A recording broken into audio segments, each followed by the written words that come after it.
ngaha turaje Nyagasani twitabira ingoma y'urukundo ku izina ry'Imana Data na Mwana na Roho Mutagatifu, amen. Amahoro bana b'Imana, ni muhumure, Imana iradukunda. Ije gutugera neza kuri uyu wa kane w'icyumweru cya 16 mu byumweru bisanzwe, tariki 23 Nyakanga 2026. Dore amasomo agiye kuduhuza n'abijuru. Isomo rya mu gitabo cy'umuhanuzi Yeremiya, umutwe wa 2 umurongo wa 1 kugeza kwa 3, umurongo wa 7 kugeza kwa 8, na 12 kugeza kwa 13. Uhoraho ambwirira ijambo agira ati, genda urangururire mu matwi ya Yerusalemu uti, Uhoraho avuze atya, ndakwibutsa ubuyoboke bwo mu bukumi bwawe n'urukundo wari umfitiye ukirambagizwa. Icyo gihe wankurikiraga mu butayu, mu butaka butagira ikibumeramo. Isiraheli yari umwihariko w'Uhoraho n'umuganura umugenewe. Uwawuryagaho wese yarawuryozwaga maze agaterwa n'ibyago. Uwo n'Uhoraho ubivuze. Nabazanye mu gihugu cy'umurumbuke kugira ngo murye ku mbuto zacyo kandi munyurwe n'ibyiza byacyo. Nyamara mwebwe mukigezemo muragihindanya, maze umurage wanjye muwuhindura umwaku. Abahereza bitambo ntibageze bati, Uhoraho ari he? Abazi amategeko yanjye baranyirengagije, abayobora rubanda banyitaruyeho. Abahanuzi bahanura mu izina rya Behari, maze biruka inyuma y'ibidafite akamaro. Juru, ibyo nibigutangaze, wumirwe kandi ujunjame. Uwo n'Uhoraho ubivuze. Koko umuryango wanjye wakoze amahano abiri. Barantaye nge soko y'amazi afutse, bifukura amariba yabo bwite. Amabuye yatobotse adashobora no kuregamamo amazi. Iryo ni ijambo ry'Imana. Zaburi ya 36. Nyagasani wawe niho hari isoko y'ubugingo. Uhoraho impuhwe zawe ziganje mu ijuru, ubudahinyuka bwawe bugakabakaba mu bicu. Ubutungane bwawe butumburutse nk'imisozi miremire, ubucamanza bwawe bukareshya n'inyenga ngari. Mana yanjye, mbega ineza yawe ngo iraba intagereranywa. Bene muntu babona ubuhungiro mu gicucu cy'amababa yawe, bakijuta amafunguro amara inzara babonera mu ngoro yawe, maze ukabashora ku ruzi rw'ibyiza bikomoka iwawe. Koko rero iwawe niho hari isoko y'ubugingo, kandi urumuri rwawe nirwo natwe dukesha kubona urumuri. Ineza yawe irakomeza abakumenye, n'ubutabera bwawe ubukomereze abafite umutima uboneye. Nyagasani wawe niho hari isoko y'ubugingo. Nyagasani Yezu nabane namwe. Amagambo mu ivaji ntagatifu yanditswe na Matayo, umutwe wa 13 umurongo wa 10 kugeza kwa 17. Muri icyo gihe abigishwa begera Yezu baramubaza bati, igituma babwirira mu migani ni iki? Arabasubiza ati, mwebweho mwahaye kumenya amabanga y'ingoma y'ijuru, naho bo ntibabihawe. Kuko ufite byinshi ari uzongererwa agakungahara, naho ufite bike nicyo arafite bazakimwaka. Nicyo kintera kubabwirira mu migani, kuko bareba ntibabone, batega amatwi ntibumve, kandi basobanukirwe. Bityo ubuhanuzi bwa Izayi bubuzirizwaho ngo, kumva muzumva ariko ntimuzasobanukirwa, kureba muzareba ariko ntimuzabona. Kuko umutima w'uwo muryango unangiye, bipfutse amatwi bahunza n'amaso, bagira ngo batabona, bagira ngo batumva, bagira ngo umutima wabo udasobanukirwa, bakisubiraho nk'abakiza. Mwebweho amaso yanyu arahirwa kuko abona, n'amatwi yanyu arahirwa kuko yumva. Ndababwira ukuri, abahanuzi benshi n'intungane nyinshi bifuje kubona ibyo muruzi ntibabibona, kumva ibyo mwumva ntibabyumva. Iyo ni ivanjiri ntagatifu. Abayoboke b'Imana, nimugire amahoro. Amasomo y'uno munsi aradufasha kuzirikana ku ngingo yitwa abahire. Uwo tuza gutondagura inshinga yitwa guhirwa. Ese uzabwirwa n'icyo umuntu wahiriwe? Bamwe bati nutunze agatunganirwa, ni byiza. Abandi bati nufite ibintu bya mirenge. Abandi bati guhirwa nuko nta kibazo ufite, no stress. Ariko turaza gutungurwa atari none gusa, n'indi minsi yose muri Bibiliya. Umuhire cyangwa wahiriwe ntabwo ari umuntu uhora atekanye, udafite ibibazo, no stress, wa wundi nta ndwara imugeraho, wa wundi utagira ikibazo na kimwe. Ahubwo umuhire nk'uko Yezu bivuga muri Matayo umutwe wa 5 umurongo wa 1 kugeza ku 12, abahiriwe akenshi ni abantu tubona bagowe hano ku isi, ariko bizigamiye hehe? Ubukire, ubukungu mu ijuru, amahirwe ku Mana, amahirwe mu ijuru. Niyo mpamvu natwe tuza hano ku isi tugahategurirwa kimwe kizakubwira ko uri umuhire. Ni ibyo bibazo ugenda utambukamo, niyo suku, uko Imana igenda igusukura, aho niho ugenda uhirwa. Guhirwa ntabwo ari ibyo bintu bya mirenge watunga, ahubwo guhirwa ni ukubana n'Imana. Ngiyo viziyo yacu natwe, ndahandi twakura amahirwe usibye ayo kugana Imana. Twaremewe twese kuzajya mu ijuru, niho tuzishima iteka. Ikintu cyose uzajya ukora ujye uvuga uti harya ubu hari ijuru riri hafi aho ngaho. Ijuru niyo mahirwe nari ngiye kuvuga ya nyuma tuzabona. Naho ibindi bya hano ku isi byo ushobora gutunga ugatunganirwa ukajya ubwira ngo yo ndanashyiriwe we, ugakira ariko ukaza kwibagirwa gukiranuka. Ni bya bindi by'uko wa muntu nyine ukira akibagirwa gukinga, cyangwa agakira akibagirwa gukiranuka. Isomo ry'uno munsi ni ryiza cyane, riratwibutsa amahirwe twagira ko nta yandi mahirwe usibye kugira gute kumva ijambo ry'Imana no kubona Imana. Nyuma yuko tumaze kumva isomo rya mbere twavanye mu gitabo cy'umuhanuzi Yeremiya, ni isomo nanjye kuvuga aho Imana ifite agahinda, deception. Utekereze nawe umwana wareze bajya kuyiruka ukabona gukorera ibintu bisharira, arakwihakanya ati ntago uri mama, ntago uri papa, agakorera ibintu bibi cyane. Aho ntujye ufatwa nawe n'uburakari ukaba washaka kumwihimuraho. Nyagasani uno munsi arabinyuza ku muhanuzi Yeremiya ati ibuka, ndakwibutsa ubucyo bwo mu bukumi bwawe n'urukundo wari ufitiye ukirambagizwa. Amen, amen, amen. Kwibutswa ibitangaza Imana yagukoreye, uko Imana yagiye guherekeza ibyo wakoranye n'Imana. None wowe wageze hirya uritarura, uhita wihenura, barihenura. Aho ngaho rero ntabwo uhiriwe, kuko itandukanye n'Imana. Igihe cyose utari kumwe n'Imana uzamenye ko wowe uriyimbire, ntabwo uhiriwe. Nyagasani agiye kwibutsa kugaruka ku isoko. Isoko ni Yesu Kristo. Nta wundi twagirira nk'amahirwe usibye Imana, guhura n'Imana, kubana n'Imana.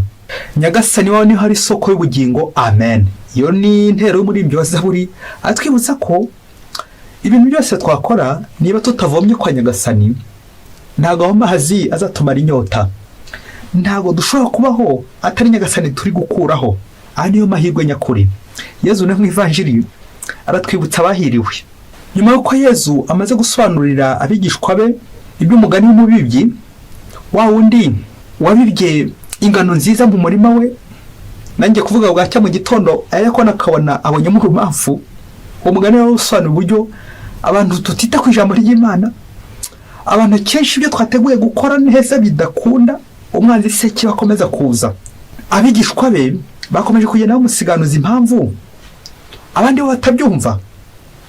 Yezu araza kuberurira ko batabyumva hari abantu bamwe nyine bavuna ibiti mu matwi badashaka kumva. Iyo mpano barayipfukiranye, iyo ngabire y'Imana barayipfukiranye, ntibashaka kubona, ntibashaka kumva. Nyamara nta gihe Imana itavuga. Ese ni kangahe nanjye apfunda ibiti mu matwi simbashe kumva icyo Imana ivuga, ngafuka amaso kugira ngo simbone Imana. Bya bintu nkora rwihishwa, bya bintu bikingiriza Imana, ibyo byose ni ibintu bizana umwijima wawe ntibitume ureba Imana. Kandi intumbero ya muntu ni ukubona Imana. Aho rero ntabwo ushobora guhirwa. Uzahirwa ryari? Igihe amatwi yabanguye ukumva Imana, ijambo ry'Imana icyo bivuga, warangiza ukabona Imana, nibwo uzabaho neza mu mahoro. Ivanjiri Yezu ati mwebwe amaso yanyu arahirwa kuko abona, n'amatwi yanyu arahirwa kuko yumva. Amen, amen, amen. Yezu nanone ari kwifuza kongera gutwereka ko kuba tumubona ari amahirwe. Hari benshi bifuza kubona nk'ibi ntibabibone. Iyi Ivanjiri ifite uburyo iri kuvuga uburyo twitabira misa. Misa igizwe n'ibice bibiri: kumva ijambo ry'Imana, ya mahirwe tugeraho kumva Imana amatwi, ndetse no gutura igitambo cy'Ukaristiya, aho tubona Yezu tukamukoraho tukamwumva. Ngaho duhurira n'Imana mu isengesho, tukaganira n'Imana, la prière, le dialogue avec Dieu. Muri Ukaristiya tugasangira na Kristo, tukabona Kristo, guhura na Kristo, kumukoraho, kumubona. Iki gitambo cya misa, ya mahirwe ushobora kubunyira abandi batagira. Aha nakomeje gutekereza uburyo buri munsi ndi padiri ngira amahirwe yuko buri munsi mba ngomba gutura igitambo cy'Ukarisiya, mba ngomba kumva misa, mba ngomba guhimbaza misa. Ariko nyibaza ngo harya ubu buri munsi hari igishya niyongeramo, uyu munsi hari icyo mpindukaho buri munsi. Hanyuma se niba ntacyo mpindukaho, ubu nanjye sindi mu bagowe? Abandi bakitabira misa bagahinduka, ariko njye ngasigara mpindanye. Ibyo ngibyo se wageze ngo hari ukugorwa kurusha uko nguko?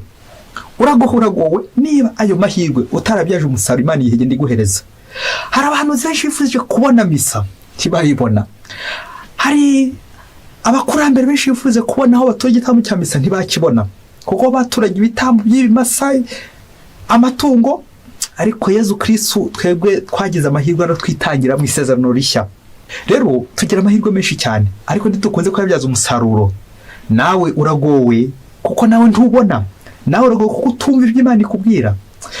Kongera tubyaze umusaruro igihe cyo guhura na Nyagasani, igihe cy'amasengesho, cyane cyane igitambo cya misa. Naho ngaho nyine tugomba guhurira na Kristo maze agatugira neza, tukabaho neza. Mubyeyi, muri gwawe urahiriwe. Niki kizakwereka ko wahiriwe? Niki kizakubwira ko ufite amahirwe? Niki kizakubwira ko uri gutondagura neza iyo nshinga yo guhirwa? No kumva ndetse no kubona Imana. Fata agatambaro kawe, hari inkuru ngiye gukubwira, harya nawe wagera hagati ukaza kurira, uze kwihanagura. Kamushwari kawe kabe hafi rwose kugira ngo uze kwihanagura. Umunsi umwe hirya kure cyane mu gihugu cya kure Trelwe, ngo umubyeyi yagize ikibazo kiremereye, nuko abonye neza bimurenze, nanjye kuvuga mace yamurenze, abura uko yabigenza, aza gutekereza kwiyahura. Areba hirya na saryo, ubu abantu bazanseka koko, bazanshyingura batene, bazumva ko niyahuye nk'umuntu w'umukristo. Niba umva ko nari umukristo nkaba mfuye urupfu rubi, ko niyahuye, ibyo bizavugwa he? Iyo foto koko izagaragara ite imbere y'abanzi banjye? Nuko areba hirya areba hino, aravuga ati kiruta nuko nakwahukana nkigira iwacu urugo nkaruta, kuko ndabona rundambiye. Aho nagowe, aho natsikamiwe n'abana, ngatsikamirwa n'umugabo. Ikiruta nuko nakwigira iwacu nkabasigira urugo rwabo.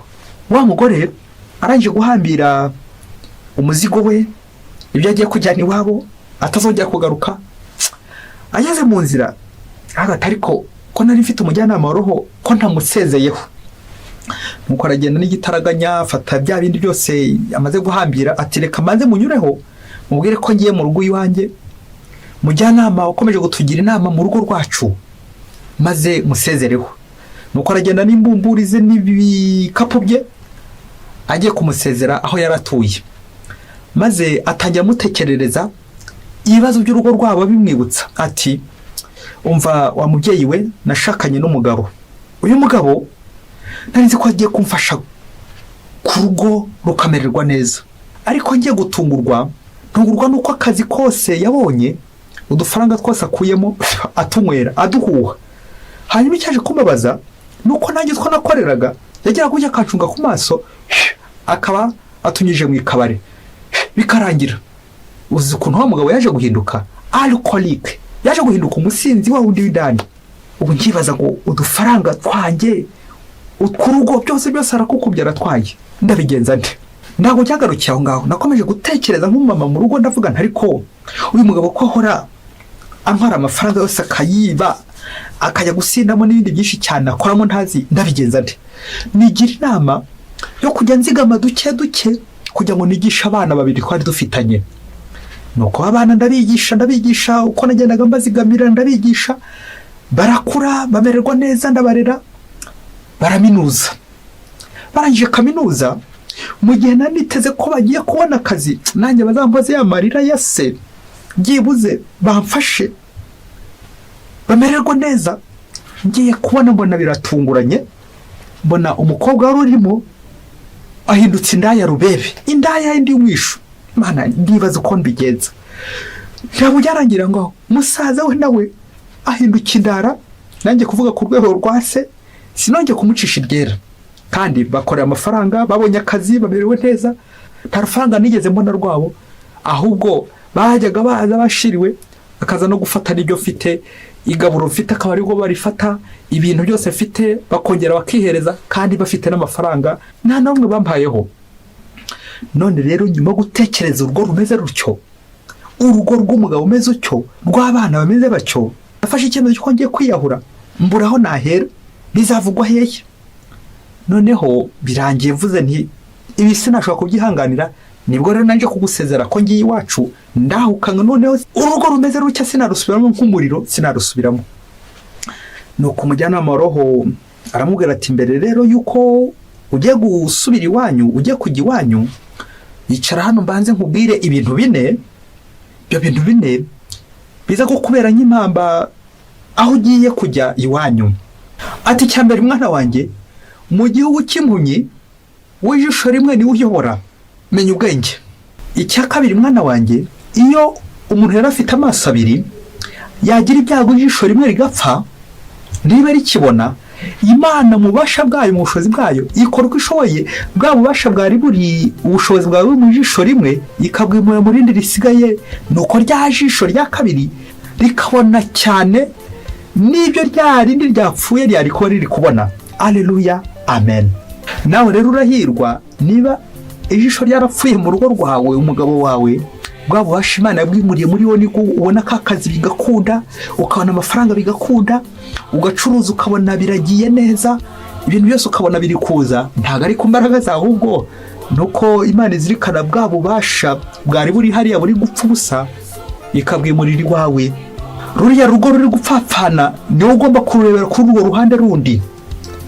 Ngaho aho Imana igenda ikuzigamira, kuko nyine nawe urabibona ko andi maso yapfuye, niwe ukiri gukanyakanya. Komeza rero uboneshereza urwo rugo.